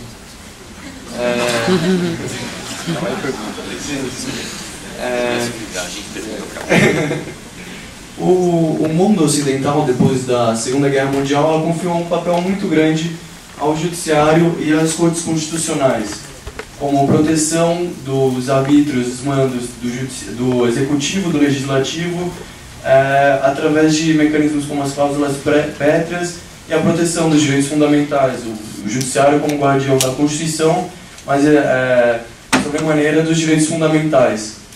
Se, como você demonstrou na sua palestra, nós estamos somando para um ambiente em que o próprio judiciário, a Corte Constitucional, ela ocupa o papel do soberano e tem o poder de declarar o estado de exceção, a quem nós vamos confiar, ou o que nos resta agora depois disso? Olha, eu acho assim, a gente primeiro tem que ter uma consciência, existe exceção em meio à rotina democrática. O nosso papel, em especial nosso, da comunidade jurídica, é denunciar. Né? Quer dizer, e acho que tem uma coisa importante da comunidade jurídica fazer no Brasil, que tem um sentido isso, né? A gente fazer a crítica das decisões judiciais. Tem um sentido de não fazer. Né? Vem da nossa tradição positivista. O positivismo não considera, a gente já cansou de falar em sala de aula, o positivismo não considera, está lá no capítulo 8º de Kelsen, mas está também no conceito de discricionalidade judicial de Harris, etc. Então, não considera a aplicação do direito ciência. Quer dizer, a aplicação do direito, pelo menos, não é só ciência. Interpretar o direito com as escolas positivistas não é só fazer ciência. É uma escolha volitiva em que a valoração do juiz, para esses pensadores, não é algo possível de ser racionalizado. Isso exclui o campo de incidência, de aplicação do direito do objeto nosso de conhecimento, pelo menos de conhecimento racional. Então, em razão disso, a gente não tem a tradição da crítica das decisões judiciais. Esta tradição da não crítica peca pelo mesmo pecado que as correntes positivistas. Kelsen e Harris foram muito coerentes, mas foram um pouco atentos ao Estado de Direito, porque transformaram o juiz, nesta concepção, no novo imperador. Porque, na medida que eu falo que ele valora do jeito que ele quer, ele decide do jeito que ele quer, Kelsen chega a falar no capítulo 8º de Teoria Pura, que pode inclusive decidir contra a lei. Quer dizer, ele atribui ao juiz o papel de exceção mesmo no sistema. O papel de fonte de exceção. Então, é da nossa tradição não exercer a crítica das decisões judiciais. Se a gente exercesse, nós contribuiríamos muito para o Estado de Direito. Porque constrange. Você chegar e falar, ó, o ministro Supremo errou aqui, ou ele se equivocou. Denunciar para a história o papel, por exemplo, que eles estão exercendo hoje. Há uma errada visão dessas pessoas de que a biografia delas vai ser construída pela mídia. Não é verdade. Vá ler um jornal da década de 50. Ver como a gente dá risada hoje em dia. Do nível de partidarismo absurdo, claro. Né? Era outra mídia. Quer dizer, a história não é construída por quem é dono desses meios de informação apenas. Porque existem outros meios de informação, internet, alternativos, a construção teórica dentro das academias. Então acho que a grande contribuição que nós temos a fazer é identificar as exceções, denunciá-las como forma de combate. A gente passou muito esse momento neoliberal, teoria da argumentação dentro da Faculdade de Direito, os Alexi, que eu gosto de falar deles, tá? De que acha que o mundo é um consenso, que vai tudo se produzir consenso. Meu, atividade jurídica como atividade política é luta também, é denúncia, é conflito. Né? Tem que ter culhão antes de tudo para fazer direito, antes de saber. Né? Quer dizer, e tem que denunciar. Eu acho que assim, o nosso papel é, com coragem, mas com critério, com racionalidade, fazer a crítica. Eu acho esse muito bom para a universidade, se tiver um grupo aqui, por exemplo, que depois de decidir o caso do mensalão, estude esse caso. Leia essas provas, vê se aquela ponderação foi adequada. E denuncie para a história. Sabe? Quem ali agiu com erro jurisdicional, quem agiu para atender a mídia e não o seu dever, que é pago pela sociedade, quem teve coragem de ser juiz e quem não teve. Eu acho que isso é importante. Como teria sido importante, ou é importante, por exemplo, essa comissão da verdade, denunciar o que houve no período autoritário. O professor Elcio falou uma coisa muito correta. Por que surgiu tanta faculdade de Direito no Brasil? Porque foi o pagamento dado pela ditadura para a classe média. Vamos dar diploma para essa turma e carro. Eram as duas coisas que rolou na época. Eu vivi, era menino nessa... Ainda rola. Quer dizer, mas assim, quer dizer, é um bacharelismo. Hoje a gente já evoluiu, é doutorismo. Todo mundo tem título de mestrado e doutorado, né? Que é o título. Então, saber mesmo a gente não quer. Porque saber é chato mesmo, né? Eu estou chato, tá? Eu estou cabelo no saco cheio disso aí. Mas é um negócio que... Mas assim, com certeza a gente vai atrás do título, do papel. É uma coisa que vem da tradição cientista portuguesa nossa, né? Essa coisa. Eu acho que assim... Então, acho que a grande contribuição que a gente tem para dar aqui é fazer a crítica mesmo. É ir ao documento, é ir ao papel, é essa instância, vamos dizer, empírica da nossa atividade técnica e ter a coragem de fazer a crítica. Eu acho que é... Se me permite isso, por favor. Gostaria de fazer uma colocação a mais aqui, né? Concordo inteiramente com o professor Pedro Serrano. Um detalhe que muitas vezes nos cursos jurídicos, né, é pecado você fazer. Não pode fazer um debate relacionado ao aspecto político, é outra área científica. Não pode, porque aqui é direito. Só quero lembrar, questão do Estado, o funcionamento do Estado, da administração pública, também tem viés político. É político-administrativa, mas nós, nos cursos de direito, abominamos. Tem lá a ciência política, estuda só alguns cientistas, algumas teorias e não relaciona com a prática, não pode, é pecado. Você não pode, senão você é tendencioso, é do partido, é todo partido, é de direita, é de esquerda, né? É pecado. Mas, obviamente, que a política permeia o funcionamento do direito, o funcionamento do Estado, o preenchimento de cargos até mesmo do Supremo. A indicação é política. Nós temos que entender que o funcionamento da administração pública como um todo envolve questões, aspectos jurídicos, mas também aspectos políticos, organização político-administrativa. Mas nas faculdades nós temos, de modo geral, apenas curso de direito com disciplina direito administrativo. E o direito administrativo diz quais são os cargos, quais são os mecanismos, e só. Não analisa, não vincula ao funcionamento político. Porque um cargo é exercido por alguém que não faz, que não resolve, que não desenvolve suas competências, suas atribuições como deveria.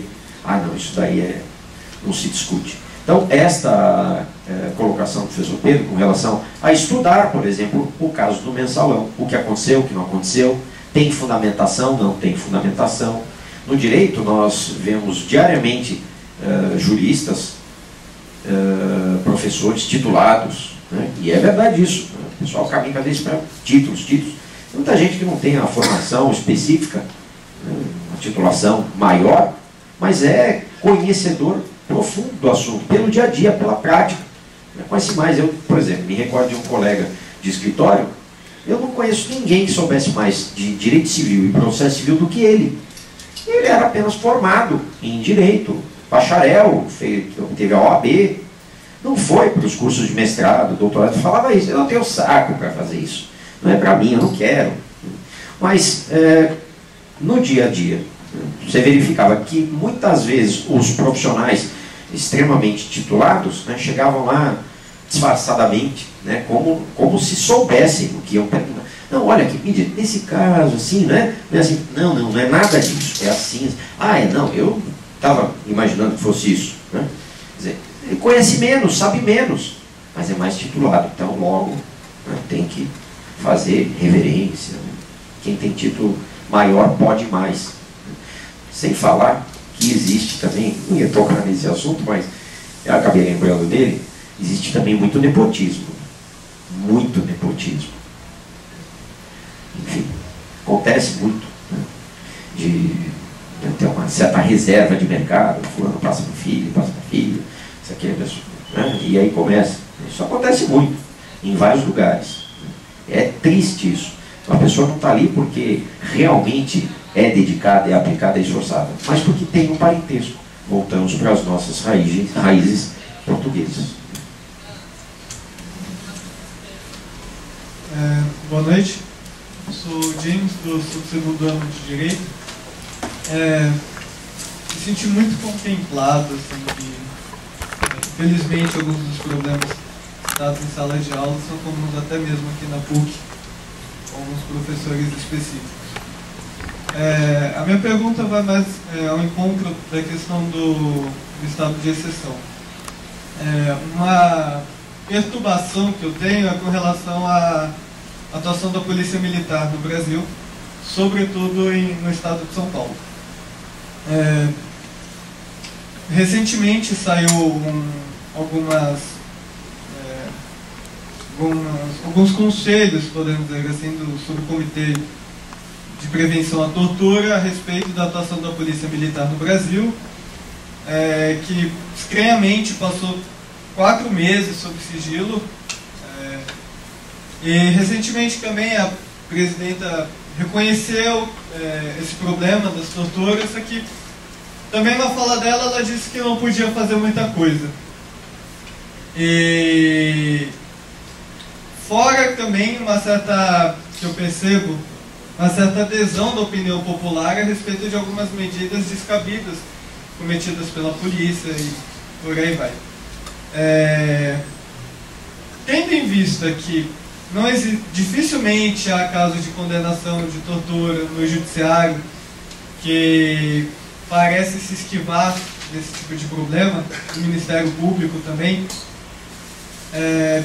Eu tenho duas perguntas, assim. Como pensar o modelo de polícia não militar que esteja de acordo com os, podemos dizer assim, valores democráticos do nosso país, que não estejam tão alinhados como a polícia na época da ditadura, que infelizmente a atuação ainda parece muito semelhante à dos militares. E qual seria o papel do advogado frente a esse problema, quando muitas vezes o judiciário ou o Ministério Público acaba se omitindo? Quando até a própria lei amplia tanto a situação da tortura que acaba não sendo aplicada onde realmente deveria. Não sei se ficou muito claro.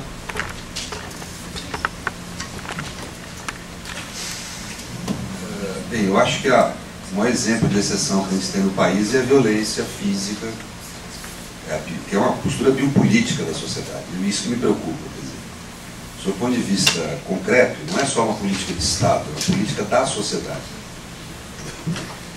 E isso começa na forma como a classe média concebe o que é violência.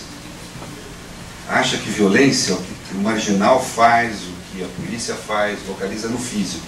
A gente não consegue ver o quanto nós somos fonte de violência. Eu falo mais de classe média eurodescendente aqui paulistana. Quanto nós somos fonte cotidiana de violência. A gente sai para a rua assim, com medo do que a cidade vai ocasionar para nós. Mas a gente não viu o que nós ocasionamos para a cidade. Quer dizer, o que a gente fez para essa cidade. O que a gente, com a nossa concepção conservadora, protofascista, ocasiona cotidianamente de violência simbólica contra as pessoas. E aí implica, obviamente, num apoio um pouco envergonhado, um pouco velado, mas muito claro a essas ações violentas da polícia. A origem dos problemas do país podem sempre ser localizados nessa elite eurodescendente. Eu não tenho absolutamente dúvida nenhuma. A gente tem um povo trabalhador, criativo, antenado em termos de senso estético e afetivo com o que pode ter de bom nesse século XXI. Mas nós temos uma elite atrasada, autocrática, protofascista, quer dizer, e que cotidianamente ela se manifesta. Então, a violência começa no almoço de domingo, na forma como a gente papeia em casa, as bobagens que a gente tem que ouvir das pessoas rotineiramente, que acaba entrando no nosso ouvido como se fosse verdade. Eu acho que, aliás, o grande convite, professor, que se faz ao aluno aqui na Faculdade de Direito é abandonar e pôr tudo em questão. Na hora que entrar aqui na universidade, põe tudo em questão. Tudo que aprendeu, tudo que papai falou, que mamãe ensinou, entendeu? Quer dizer, por isso que, por exemplo, me incomoda um pouco essa coisa de querer pôr o católico acima da universidade. Isso aí, antes de tudo, é uma universidade, senão não pode ser chamar esse título.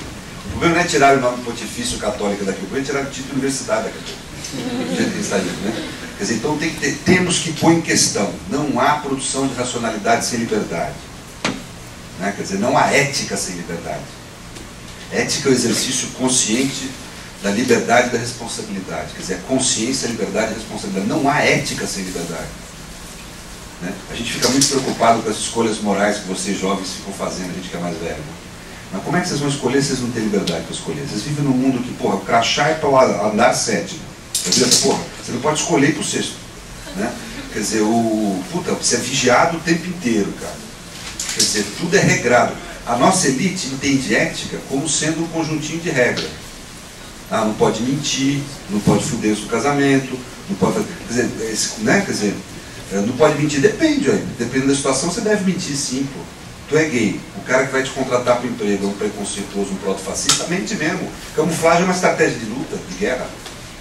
Quer dizer, e essas coisas você tem que lutar contra. Quer dizer, então acho que assim, a origem que mais me preocupa dessa exceção, que é a exceção mais crua, mais violenta, que é contra a maioria da população, que é essa ausência de universalização dos direitos fundamentais, que ele é reconhecido pelo Supremo, muitas vezes ele não são universalizados, a origem, ela não está no Estado apenas, ela está na sociedade, em quem comanda esse processo social, nessas elites, que são as mesmas que comandam os meios de comunicação, É gozado como todo mundo tem preocupação da independência do Supremo em relação ao Executivo, ninguém tem relação à independência do Supremo em relação à mídia. Que não é uma vontade, eles não são descritores da realidade. São veículos que têm donos, que representam a vontade desses donos. Né? Graças a Deus a tecnologia está superando isso. Mas só por causa da tecnologia. Né? Então eu acho que assim, a origem da violência está nesse proto-fascismo. No almoço de domingo da classe média, sabe? Está na relação do papai com o filhinho. Sabe, eu queria ficar cuidando do corpo dele, meu filho vai virar maconheiro, foda-se. Se teu filho virar maconheiro, se você que tem que tratar desse assunto com ele, não tem que pôr o Estado nesse assunto. Sabe, ficar gerando avião na favela, por causa do que tem que proteger o filhinho da droga, das drogas. Né? Quer dizer, como se não fosse possível. Essas mentiras, pô, a gente fala, o crack fode a vida, experimentou uma vez, fudeu. Não é verdade. Pô, tem gente que está fumando crack há 20 anos, tem um cara de terno outro dia fotografado, o cara de terno sai do banco, fuma, pega uma pipinha, vai embora para casa. Então, quando a juventude tem contato com isso, fica parecendo tudo mentira, né, que a gente fala. A gente não aborda a coisa com racionalidade, né? Aliás, é comum em relação a vocês, nós mais maduros, subjugarmos a capacidade de vocês de julgar e de ter inteligência e racionalidade. Né? Acho que quando tem que ser posta, quer dizer, a origem da violência está nessas coisas.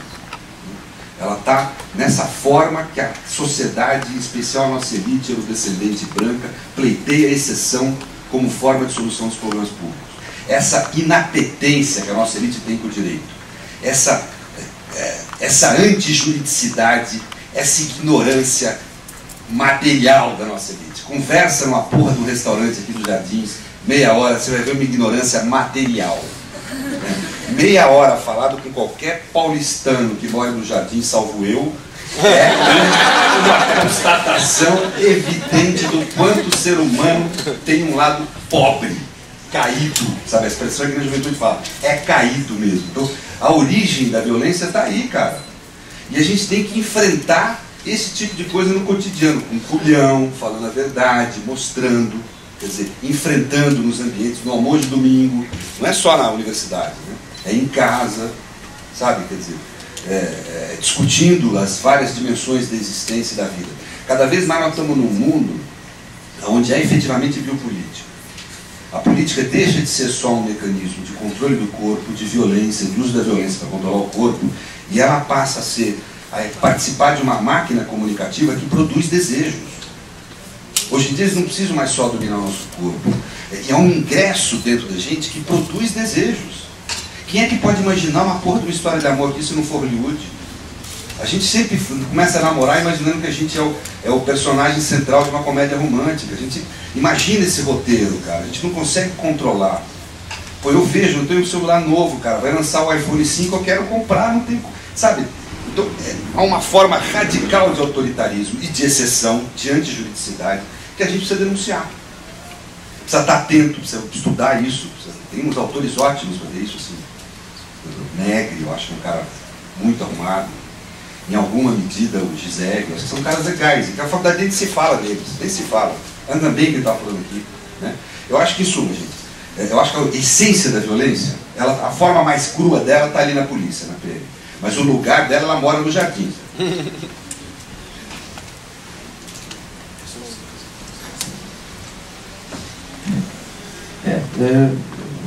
Eu queria fazer breves colocações aqui. Nós realmente temos que colocar em xeque, e essa é a hora mesmo, é a hora da maturidade de vocês, é colocar em xeque tudo o que vocês sabem, conhecem, pensam, e com base qualificada. Nós também não podemos partir para um conhecimento superficial do direito e das questões da vida, do dia a dia. Nós temos que realmente ver com o que nós concordamos e com o que nós não concordamos. Sob pena de fazer o que outros fazem em outras áreas, vira briga de torcida, né? Às vezes, até mesmo nesse processo eleitoral. Aliás, é muito parecido. Né? Vira briga de torcida. Né? Não, porque aquele time não presta, porque o técnico não presta, o jogador não presta, eles nunca prestam. Não, o candidato não presta, aquele partido não presta, ninguém presta aquele partido, a ideologia não presta. É briga de torcida. Eu acho, você acha e fica aquilo. Não vamos para debates mais concretos. O que fizeram, o que não fizeram, por que estava errado, por que estava certo. Todo mundo quer trabalhar na mesma coisa, nas mesmas áreas? Sim, educação, saúde, segurança, todo mundo vai falar os mesmos temas. O que nós temos que checar também é uma análise do campo político-administrativo. Ok, todo mundo fala que vai fazer o melhor possível para a saúde, mas como é que vai fazer? Qual é a diferença entre os candidatos? Por onde um vai começar? Por onde o outro vai começar? Qual vai ser o desdobramento disso? Quais serão os efeitos? Por que um vai fazer melhor do que o outro? Nós não fazemos isso. Nós debatemos de maneira muito irresponsável vários temas. Não pode ser assim. Nós temos que, como seres humanos, e esta é a busca do humanismo com qualidade, nós temos que colocar em xeque o que nós sabemos, conhecemos do humanismo e melhorá-lo. Nós temos que pensar o nosso momento, a nossa realidade. Não que o passado sempre esteve errado, era um absurdo. Né? Naquela época era um raciocínio, era a lógica. Mas será que agora é a mesma lógica? E será que daqui a 20 anos mais a gente não vai rir um monte das coisas que estamos fazendo hoje em dia? Com toda certeza. Então temos que ter essa abertura. É lá? Temos aqui a visita inesperada do professor Williams. Esperadíssima, na verdade. E o professor... O senhor pode iniciar a palestra? Posso, não é palestra. Gastei metade da energia para encontrar a sala. Foram dois, então. É assim? É normal, isso aí faz parte. Vou só ver aqui ó, o nível. Então. Só pra gente ter ideia, né? Mas eu já me sinto melhor estar aqui. A pouco me faz bem. Mas, vamos ver quanto. No dia que inventarem um pra medir álcool, eu tô fudido. Ele tá vendo? Eu tô bem com o chazinho aqui.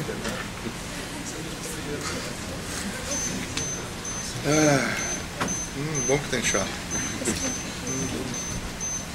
Bom, alguém mais gostaria de fazer uma pergunta?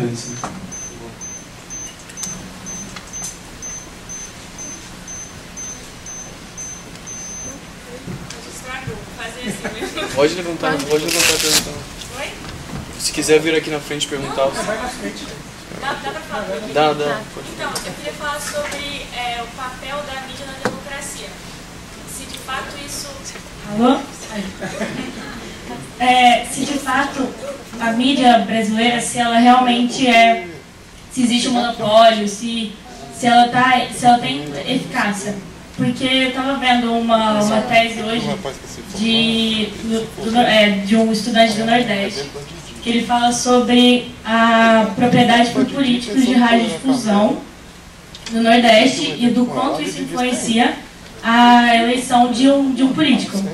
E aí tem um conselho que aprova o outorga de radiodifusão, é uma concessão, e esse conselho ele é composto por políticos que aprovam a concessão, aprovam a outorga da concessão que eles mesmos vão usar para poder se é um meio de autopromoção, né, quando ele quiser ser eleito. Então, eu queria perguntar a opinião de vocês com relação a isso, e se a mídia tem realmente um papel, se o papel da mídia na democracia, se ele é como a gente imagina.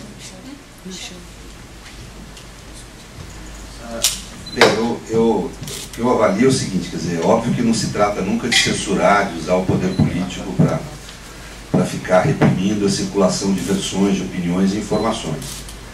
Mas efetivamente o que nós temos no Brasil hoje é um modelo midiático que vem da ditadura, a gente não rompeu com isso. Se você lembrar do PE-64, você tinha mais diversidade, comparativamente à natureza dos veículos de comunicação que você tinha na época, você tinha mais diversidade de opinião que hoje. Você tinha a Última Hora do Weiner, que era uma rede de jornais que cobria o país todo e que representava uma visão alternativa à visão da elite paulista-mineira. E ao mesmo tempo você tinha o Estado de São Paulo, você tinha o Estado de Minas. Em suma, você tinha mais diversidade. Com a ditadura militar, liquidaram com o Weiner, liquidaram com essa diversidade. E nós até agora, depois da construção do regime democrático, não conseguimos traduzir no espectro dos principais meios de comunicação a variedade de opinião que tem na sociedade brasileira. Então acho que é uma questão que uma das grandes questões que nós temos na nossa democracia é isso, uma mídia não pluralista. Agora, óbvio que você não vai alcançar essa prioridade censurando, mas o Fernando Henrique mesmo falou, estimulando, dando financiamento para novos jornais, quer dizer, aqui entre nós, a esquerda se mobilizando um pouco para produzir um diário a nível nacional que represente seu ponto de vista, em vez de ficar brigando e fumando na universidade, quer dizer, acho que, em suma, quer dizer, eu acho que é você tentando diversificar, produzir mais diversidade. Isso é um problema grave da nossa democracia. Eu acho, francamente, nós temos uma tradição positivista que assenta a jurisdição como fonte de exceção. Está lá no capítulo 8º do Kelsen, como autoriza, na sua forma de construção teórica, o juiz como passível de dar uma adesão contra a lege. Isso rompe com uma ideia fundamental do Estado de Direito. E acho que a forma como mídia interfere na racionalidade própria do direito dentro do tribunal é perigosa, porque às vezes, como para mim pode ocorrer nesse caso do Mensalão, ela age não apenas com base na sua própria lógica do notícia, não notícia, do venda ou não venda de informação. Ela passa a operar como fonte de vontade política. E vontade política bruta, quer dizer, sem mediação com o direito, biopolítica mesmo, de querer dominar a vida. E acho que às vezes isso interfere mesmo na jurisdição. A gente vive situações de processos que a gente entra no caso sabendo o que vai ser julgado. Veja o caso daquelas meninas, aqueles pais que mataram a menina, que nem sei se mataram, da casal Nardoni. A gente sabia qual o resultado antes de ter. Isso é típico de Estado autoritário, de Estado fascista, de Estado stalinista. Se o cara entrava lá para ser julgado pelos amigos do Estado, ele sabia o que ia rolar, sabia que o cara estava morto, né? Quer dizer, antes do julgamento. Então, esse tipo de relação só tem um jeito de limpar. Não é através da força física do Estado, é através da denúncia, da radicalidade, da coragem de denúncia. Quer dizer, exceção você só controla denunciando, forçando, na luta política. Temos que acabar com essa fase da teoria da argumentação. A Alexia é bonitinho, mas é bonitinho só. Entendeu? Essa história de que nós vamos produzir consensos, dialogando, não é real. Política e vida social, vida entre seres humanos, nós não temos predador natural, ser humano. Nós somos predador da gente mesmo. Essa é uma característica da humanidade. Então a gente tem que controlar as nossas predações. Se nós mesmos não controlarmos, nós vamos se predar. Rapidamente aqui, essa situação não ocorre só no Nordeste, no Brasil inteiro. No Nordeste o índice é maior, então ok, mas é no Brasil inteiro. É difícil realmente ter essa liberdade, né? Mas também tem um outro aspecto que nós muitas vezes ignoramos, é o aspecto econômico. É mais barato você vender notícia enlatada do que você produzir notícia. Por isso que os editoriais de qualidade foram se perdendo, são poucos. Vocês vão para casa daqui a pouco e vão... Eu faço isso comumente, né? Eu sou meio viciado por notícia, mas também só consigo ver à noite. Aí eu chego em casa, ligo a TV, fico esperando a sequência de telejornais. Aí você assiste o Jornal da Globo, aí daqui a pouco começa o Jornal da Bandeirantes, no final, Jornal do SBT. Vê a diferença das notícias. São as mesmas, né? O enfoque que mudou um pouquinho, um comentário outro, uma notícia ou outra, é o enlatado. Rádio. Eu ainda gosto de ouvir noticiário também em rádio, estou no carro, ligo, ouço. Você muda de uma para outra, é a mesma. Às vezes, no mesmo dia, sei lá, foca na Bandeirantes, no mesmo dia, a mesma notícia foi veiculada inúmeras vezes. Economicamente é interessante. Você não mantém uma atualidade muito grande, porque custa caro, eu tenho que ter mais gente. Então, enlata tudo, restringe tudo. E, obviamente, também não podemos esquecer que alguns veículos de comunicação, quando não são já de alguém que tem interesse em manter aquele veículo, né? Muitas vezes o veículo está à disposição para quem quiser. Olha, não é do político, mas se quiser comprar aqui o espaço, a edição, estamos aí. Acaba, obviamente, afetando o aspecto da liberdade da produção da notícia. É sério isso. Afeta a democracia, isso vai contra a democracia. Para nós, de modo geral, só para finalizar, a democracia é ter direito à notícia. Com que qualidade? Com que segurança? E agora o professor Willis vai dar curso aqui ao Círculo de Palestras e vai nos brindar com a sua fala. Alô? Tá bom, né? Então, quero agradecer, não é, a paciência. recuperar minha fala. Eu próprio acho que fiquei ansioso e aumentou minha pressão. Eu estava bem o dia todo, por isso que eu não vim para o próximo vídeo para cá, sobre o mundo, está bem alto. Mas, já ultrapassei, já tenho sobrevivido entre esses números e creio que não vai ser agora. Alô?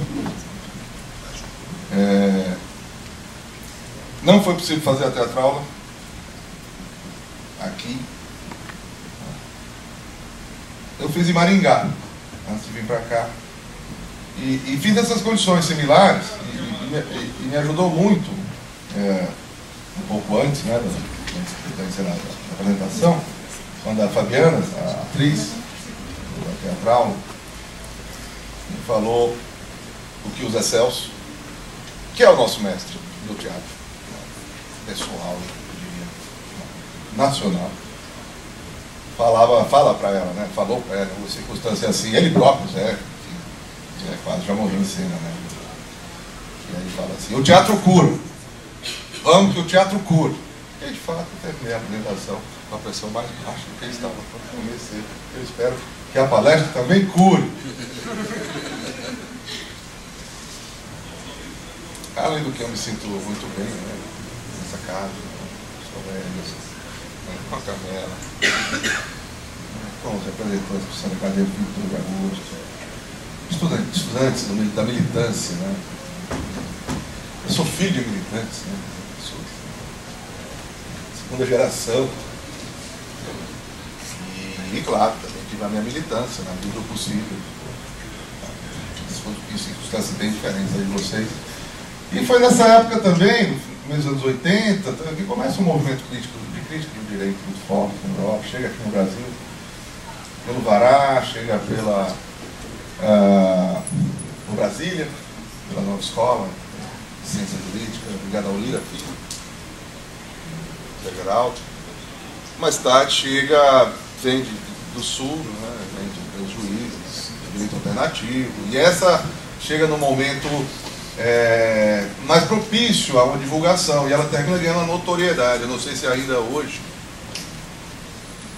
é bem conhecido, talvez dos presentes sim, claro, pessoas que são interessados na área devem conhecer ainda o movimento do direito alternativo, mas ele se tornou muito desconhecido muito rapidamente, ele quase tão rapidamente quanto se tornou conhecido. E eu acho que tem muito a ver pelo momento. O momento do direito alternativo era um momento que a gente estava acreditando mais do que acredita hoje na possibilidade de uma construção a partir da Constituição recente que tínhamos. Então eles vinham com uma espécie de efeito retardado, antidireito, então crítica do direito, antidireito. Sim, mas que direito nós rejeitamos? Porque é preciso que haja uma rejeição, sem dúvida. O Fernando acabou de dizer. Receber o assentamento do céu. Há muito que se rejeitar. Mas não dá para rejeitar o direito.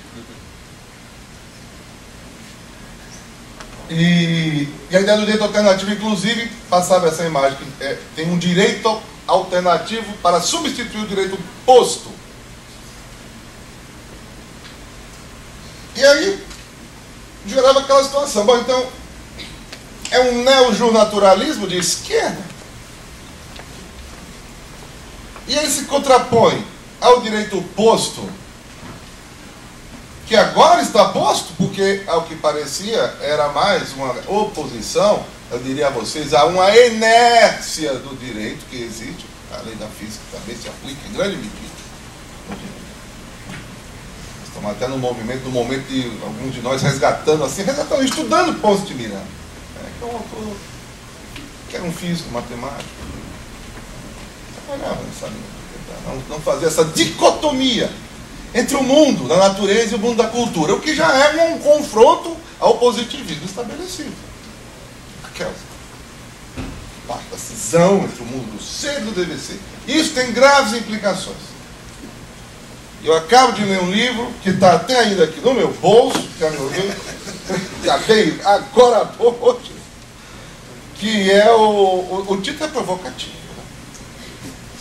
O título é Opus Dei. Então fica até constrangido de ler em público, né? Pode gerar reações as mais diversas e todas diversas daqui, a meu ver, seria compatível com a minha história, porque nem eu sou da Opus Dei, entendeu? Portanto, não adianta vir, eu também. E, portanto, também não mereço qualquer ataque que alguém queira fazer a mim por achar que eu seja da Opus Dei. É um livro perigoso esse, de se portar. Melhor pôr uma capa para mim. Dá para da cozinha, que é linda, né? A cozinha é linda. Mas é o título mesmo. É do Agamben, do George Agamben. Né? Isso aqui é o Homo Sacer 2 Romano 5 Arábico. É a continuação do projeto, portanto, né? Que eu considero o projeto de crítica do direito mais importante que se produziu nos últimos 20 anos. Está em produção ainda, falta só um. Ele disse que esse último e agora esse vai derrubar a pedra que tiver faltado para derrubar o último Homo Sacer dele. Vamos lá, tomara. Esse foi muito bom já. Prometeu muito bom. E são livros chatos. Não sei se alguém aqui já leu o Reino e a Glória. Mas são livros de teologia. O Reino e a Glória. Origens teológicas da economia. Então, mas por que ele próprio, por que eu tive que fazer isso? Porque ele quer fazer uma arqueologia. Daniel Foucault, ele é um seguidor do Foucault, né, que também foi um autor que deu uma contribuição para a crítica do direito e em geral, porque também tem esse negócio, a crítica do direito não pode ser descolada de uma crítica do mundo, de tudo. Senão a gente cai no formalismo, a gente vira kantiano, existe muito. Críticos kantianos. Aliás, o Kant foi quem começou seriamente com esse negócio de crítica, né? Mas como era a crítica do Kant? Ou as críticas do Kant? A crítica da razão pura, a crítica da razão prática, mais direta. Então, a crítica da razão pura, mais ligada ao conhecimento do ser, né? As ciências do ser. Como é possível conhecer, partindo do princípio que se conhece. Que é um princípio bastante questionável. Que a física newtoniana já estava nos revelando a verdade. Já sabemos que não. E é essa a garantia da crítica da razão pura. Apesar de ser um exame das condições de possibilidade de um conhecimento despreendido da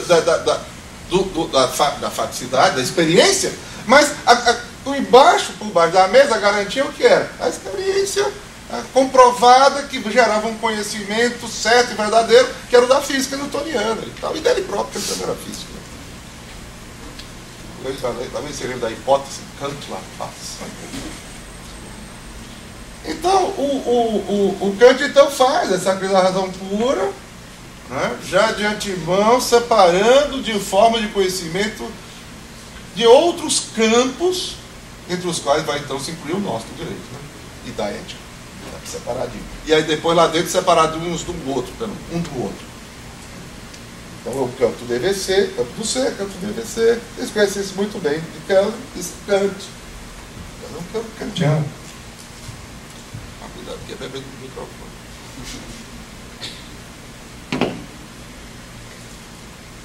E depois faz ainda a última crítica, né? Na questão da crítica da razão prática, então, a sustentação oculta é Deus. Mas não está muito escondido, não, procurando assim, não está achando fácil. Até que tem outro livro, A Religião dos Limites do Mero Entendimento, que seria esse, literalmente. Esse que seria diretamente sobre Deus, foi proibido, o problema. Então teve que esconder um pouco Deus na crítica da razão prática. E depois tem a última crítica, já no século XIX, a crítica da faculdade de julgar, que aí, se da crítica da razão pura, o que se tratava das condições de possibilidade do ser, e terminou-se vetando a possibilidade de conhecer um ser em si, que era a intenção da metafísica, e com isso, ao invés de fundamentar a metafísica